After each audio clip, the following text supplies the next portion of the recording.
सतगुरु सुखदा महिमा कही न जाए। जो कछु कहा तुमरी कृपा मोते कछु न बसा।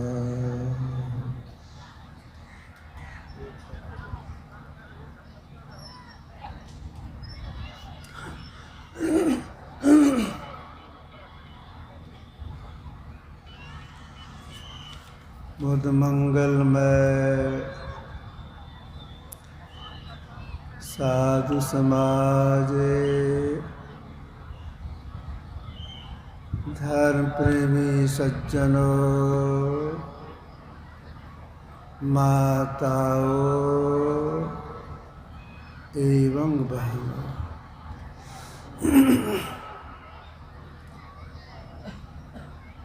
अभी हम लोग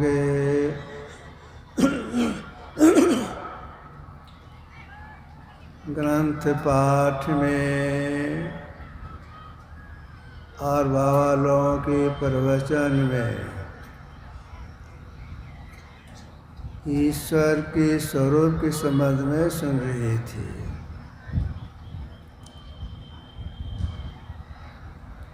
सुनते तो बहुत लोग हैं, लेकिन समझते बहुत कम लोग हैं।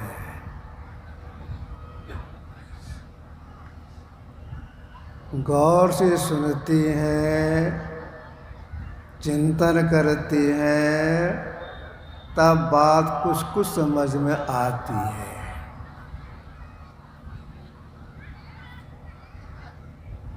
सुनते भी है, इधर उधर की बातों को भी गुनान भी करते हैं, तब उनके दिमाग में बात नहीं घुसती है। तो गौर से सुनना चाहिए क्या कहा जा रहा है।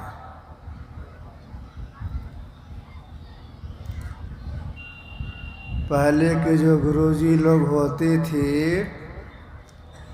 वे जंगल में पाठशाला बनवाते थे, स्कूल बनवाते थे। जो विद्यार्थी जाता था पढ़ने के लिए उसके रहने की, भोजन की, पढ़ाई की सब व्यवस्था जंगल ही में होता था। एक गुरुजी के पास 300 विद्यार्थी था।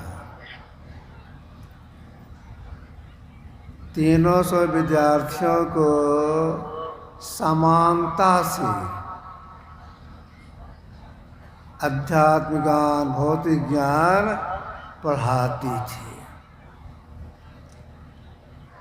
भौतिक ज्ञान के लिए लिखित परीक्षा ले लिए, अध्यात्म ज्ञान जो समझाए थे, पढ़ाए थे, अध्यात्म ज्ञान में यह सृष्टिकर्ता एक है, ये सबके कार्यकलाप को देखते हैं, सबकी बातों को सुनते भी है, सब उनके अंदर में है, उसे कोई बाहर नहीं है, आदि आदि। यह अध्यात्म ज्ञान। गुरुजी सोचते हैं इसकी परीक्षा कैसे लेनी चाहिए कि ईश्वर सब जगह है, सबके कार्यकलाप को देखते हैं। गुरुजी क्या किए, कुछ पक्का केला मंगाए, खाने के लिए पक्का केला मंगा लिए। 300 विद्यार्थी जो उनके पास में था, जो पढ़ने के लिए आया था, सबको बुलाए, कहा देखो एक एक केला मैं तुम लोग दूंगा खाने के लिए, एक एक केला, लेकिन मेरी आज्ञा है केला खाते समय तुम लोगों को देखे नहीं। जंगल में हम लोग रहते ही हैं, जंगल का दायरा बहुत बड़ा है, जाओ छिप छिप के सब खा लेना, कोई देखे नहीं। सामने में झरना वाला पानी चल रहा है, कुल्ला कर लेना, हाथ धो लेना, पैर धो लेना, इसके बाद मेरे पास आना, तब मैं पढ़ाऊंगा। यह कह करके सब विद्यार्थियों को एक एक केला हाथ में दे दिए। कहा जाओ जल्दी खा कर आओ, कोई देखे नहीं, मेरी आज्ञा है। सब विद्यार्थी चले गए, छिप छिप के केला खाए, आने लग गए। पार्सल के आगे में झरना वाला पानी बह रहा था, हाथ धोए, कुल्ला के पैर धोए, गुरुजी गेट पर खड़े हैं। पूछते हैं केला खाया? हाँ खा लिए। कोई देखा भी? हमको कोई नहीं देखा। ठीक है आगे बढ़ो, बैठो। दूसरा विद्यार्थी आया, केला खाया? हाँ खा लिए। कोई देखा भी? तो कोई नहीं देखा। ठीक है जाके बैठो। बारी बारी विद्यार्थी आ रहा है, सबको यही बात पूछती है। सब विद्यार्थी आ रहा है, क्योंकि सब विद्यार्थी आ गया। तब गुरुजी ने एक विद्यार्थी से कहा गिनो तो कितना है। एक विद्यार्थी गिन के बताया 299 है। अरे एक कहाँ है? 300 है। देखो तो कौन नहीं आया है? एक ने कहा फलाना आदमी नहीं आया है। अच्छा प्रतीक्षा करो, जब वो आएगा तब पढ़ाना शुरू करेंगे। सब विद्यार्थी प्रतीक्षा में बैठा है, और विद्यार्थी कुछ देर के बाद टकता झुकता हुआ आया। हाथ में केला था। जिसे देखा उसके हाथ में केला, सबसे पहले सब विद्यार्थी हंसने लग गया। कैसा बुड़बक है, किधर गया तो सोना घर नहीं मिला, इतना विलंब भी करिए किया। गुरुजी के सामने आए तो पूछा, डांटते हुए पूछा किधर गया था, केला क्यों नहीं खाया, तुमको सोना घर कहीं नहीं मिला? और विद्यार्थी धीरे से बोलता है, गुरुदेव आपने मुझे पढ़ाया है ईश्वर सब जगह हैं, ये सब के कार्यकलाप को देखते हैं। आपकी आज्ञा हुई तो मैं केला लेके चला गया, सोचने लग गया। गुरु जी हमको पढ़ाए हैं, ईश्वर सब जगह रहते हैं, ये सब कार्यकलाप को देखते हैं। हम जो केला खाएंगे, कोई देखे या नहीं देखे, ईश्वर तो देख ही लेंगे। लेकिन गुरुजी बोले हैं कोई देखे नहीं, इसलिए मैं नहीं खाया, परमात्मा तो देख ही लेंगे। वाह बेटा तुम पास कर गया, जाओ बैठो। अब देखिए 300 में एक पास किया। क्यों? सुना तो सबने था, उसने सुना, गौर से सुना, चिंतन किया, तब दिमाग में बात घुसी, परमात्मा है और सबके कार्यक्रम को देखती है। तो गौर से सुनेंगे, ध्यान सुनेंगे, तब बात कुछ कुछ समझ में आएगी।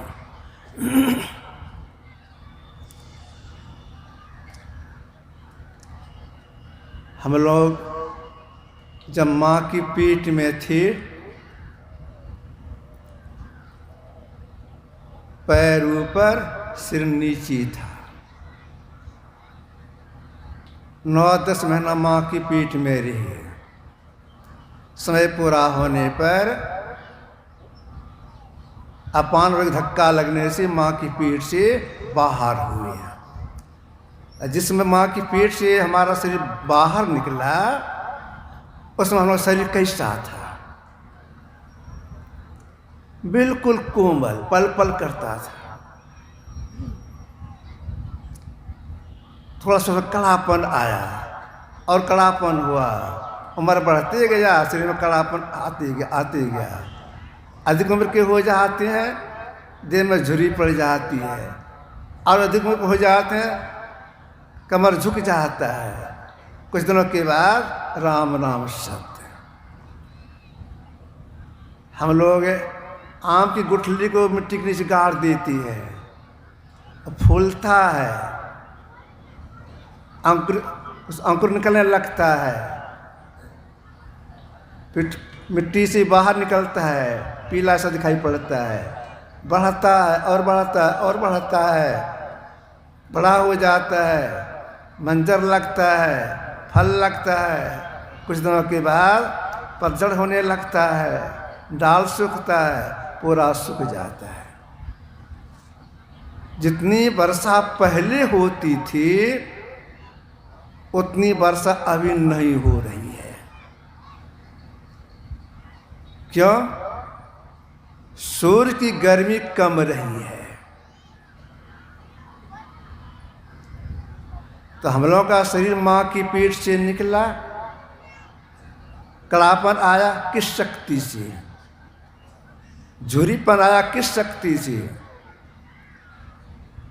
आम की गुठली को मिट्टी नीचे गाड़े, फूला किस शक्ति से?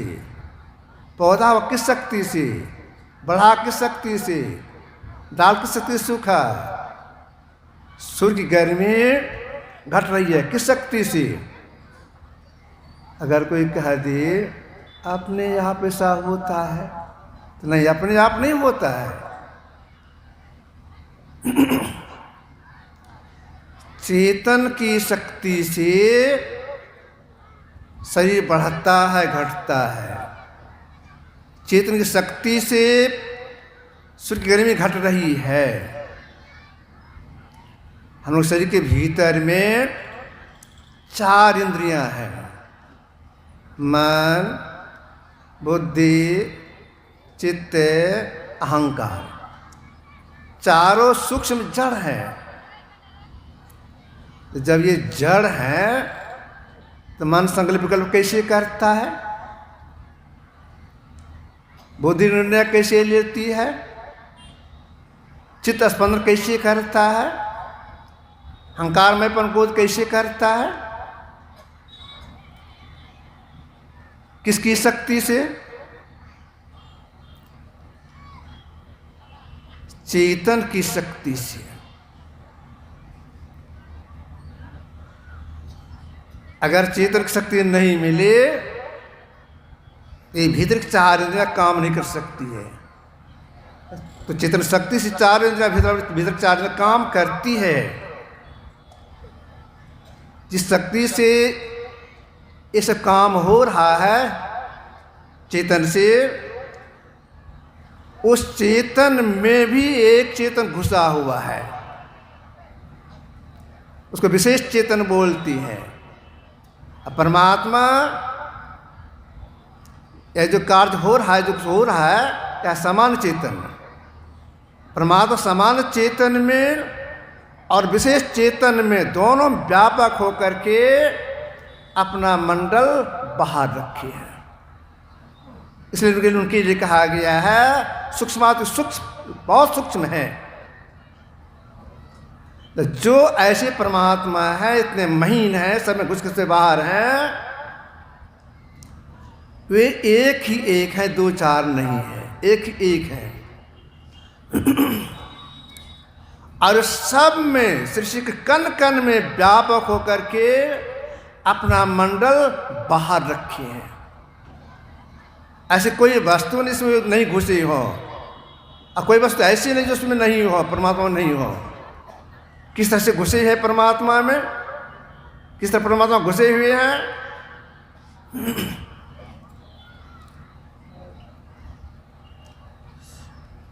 आप देखना चाहते हैं तो इस आंख से देख सकते हैं। कैसे देखेंगे? एक कांच का बर्तन ले लेंगे, मिट्टी पानी घोल के उसमें आप दे देंगे। थोड़ी आप देखेंगे कि मिट्टी के पेंदे में मिट्टी बैठ गई है, और गौर से देखेंगे तो मिट्टी के कण कण में पानी घुस करके अपना मंडल बाहर रखा है।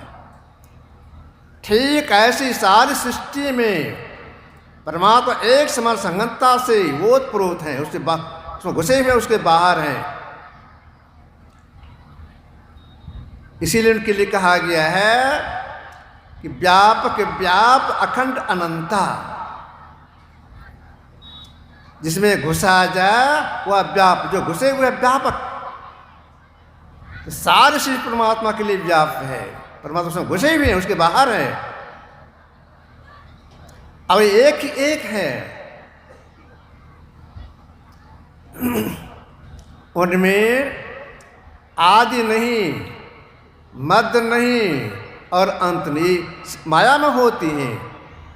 गुरुदेव की वाणी में है, अनादि अनंत प्रभु निरअवयव विभु, अक्षय अजय अति सघन रहाई। परमात्मा इतने बड़े हैं कि उसमें आदि नहीं है, शुरू नहीं है, मध्य नहीं, अंत नहीं है, सब जगह वही है। इसी बात को बुद्धि में समझाने के ख्याल से संत कबीर साहब ने संसार के लोगों से कहा। संत कबीर साहब उच्च कोटि के संत थे, रामानंद स्वामी के शिष्य थे। इन्होंने कहा, श्रुप अखंडित व्यापी चैतन्य चैतन्य, ऊंचे नीचे आगे पीछे दाहिने बाएं अनन्य, और बढ़ाते बड़ा छोड़ते छोटा। परमात्मा के लिए कहा, बढ़ाते बड़ा और छोड़ते छोटा। बढ़ाते बड़ा मतलब क्या हो गया?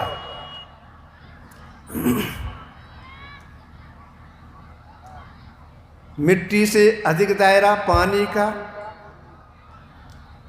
पानी से अधिक दायरा अग्नि का, अग्नि से बेसी दायरा हवा का, हवा से बेसी दायरा आकाश का। अब देखिए आकाश कितना दायरा है। इस आकाश के अंदर में मिट्टी, पानी, अग्नि, हवा, चार तत्व हैं। आकाश कितना बड़ा दायरा है। जिस आकाश के अंदर में इतनी बड़ी पृथ्वी है, सूर्य चंद्र चंद्रमा है, एक ही आकाश नहीं है, कितने आकाश है। तो सृष्टि बड़ी विचित्र है। पंजाबी चुट के महापुरुष हो गए नानक साहब, इन्होंने कहा, लख लख आकाशा। जब विचार कीजिए, लाख लाख आकाश, तो जितने भी आकाश हैं, सभी आकाशों में सघनता से व्यापक होकर के परमात्मा सबसे बड़ी है, सबसे बाहर है। इसलिए कबीर साहब ने कहा, बढ़ाते बड़ा और छोड़ते छोटा। इतना में इतना महीन, उसे मैंने कुछ हो ही नहीं सकता है। चेतन दो तरह के समान विशेष है, इतने महीन कि दोनों घुस के दोनों से बाहर, इतने महीन भी हैं। तो जो ऐसे परमात्मा हैं, उन्हें बुद्धि में समझाने के ख्याल से प्राचीन महापुरुषों ने प्रयास किया है, बुद्धि में समझे। क्यों समझने का प्रयास किया है? इसलिए प्रयास किया है महापुरुषों ने, अगर कोई बुद्धि तो समझ लेंगे सही परमात्मा का स्वरूप ऐसा ही होगा, उनके लिए यह ऋषिवाक सार्थक हो जाएगा। कौन सा ऋषिवाक सार्थक हो जाएगा? ये चेद वेदी दत्त सत मस्ति न चेदिया वेदीन महति विनिष्टि भूत धीरा प्रीत्यास मालोक मृता भवंती। यदि इस जन्म ब्रह्म को जान लिया तब तो ठीक है, यदि नहीं जाना तो बड़ी भारी हानि है।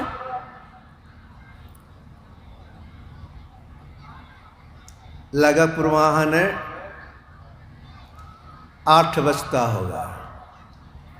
गुरुदेव हमको बोले, बेटा सत्संग जुग लाओ तो तो ले आए। शुरू से पढ़ो तो शुरू में 4 वेद का मंत्र है, इसका केनोपनिषद है और उपनिषद है। तो मैं 4 वेदों के मंत्र को पढ़ा, अर्थ सहित पढ़ा, केनोपनिषद के मंत्र को पढ़ा, 1-2 उपनिषद और का पाठ किया। अब छोड़ दिए। तो मैंने निवेदन किया था कि हजूर अभी पढ़ लिए, जिस जन्म ब्रह्म को जान लिया तब तो ठीक है, और की माने है ले ग्रह को बताए थे। या जानने से मतलब है केवल बुद्धि में जानना,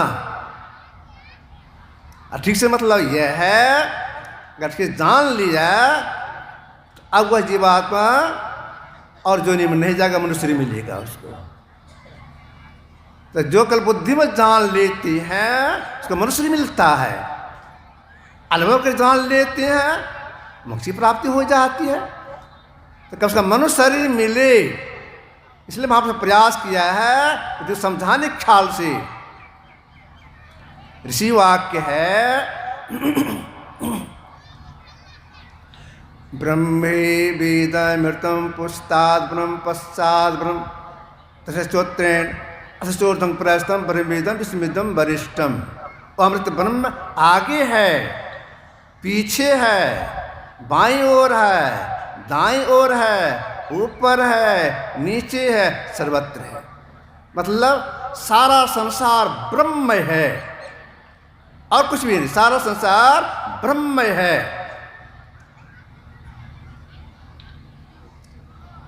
अब इसी को दूसरे ऋषि ने इस तरह समझाया, समझाने के ख्याल से समझाया है एको देव सर्वभूतेषु गुण सर्वव्यापी सर्वभूतांतरात्मा कर्मादिवास है साक्षेत केवल निर्गुणश्च। एक ही चेतन देव संपूर्ण भूतों में छिपा हुआ है, सर्वव्यापक है, संपूर्ण भूतों का अंतरात्मा है, कर्मों की दीक्षा ज्ञाता है, साक्षी है, चेतन है, द्वेष से रहित है, निर्गुण है। एक ही चेतन देव संपूर्ण भूतों में छिपा हुआ है। अब संपूर्ण भूतों से मतलब यह नहीं समझ लेंगे जो मर के भूत जोनी में जाता है, ऐसा नहीं। पंचभूतात्मा, पंचभूतात्मा से मतलब मिट्टी, पानी, अग्नि, हवा, आकाश, इन 5 परमात्मा सघनता से घुस करके सबसे बाहर हैं। कितने बार इसकी कोई सीमा नहीं है, इसलिए इनके लिए कहा गया है निरुपम न उपमा आन राम समान राम निगम का है। कोई पन कितने बार महीन है। तो जो ऐसे परमात्मा है अब उनको बुद्धि समझाने के ख्याल से संत सुंदरदास जी महाराज ने प्रयास किया। क्या प्रयास किया? इन्होंने प्रयास किया सुंदरदास जी महाराज ने व्योम को व्योम, अनंत या खंडित, आज अंत समझ कहाँ है, को परमान कराय परिपूर्ण, द्वैत अद्वैत कछुन जहाँ है, कारण कर भेद नहीं कछु, आप में आप तहाँ है, सुंदर दिशत सुंदर माह सुंदरता को कौन हुआ है। इन्होंने क्या कहा सुंदरदास जी महाराज ने?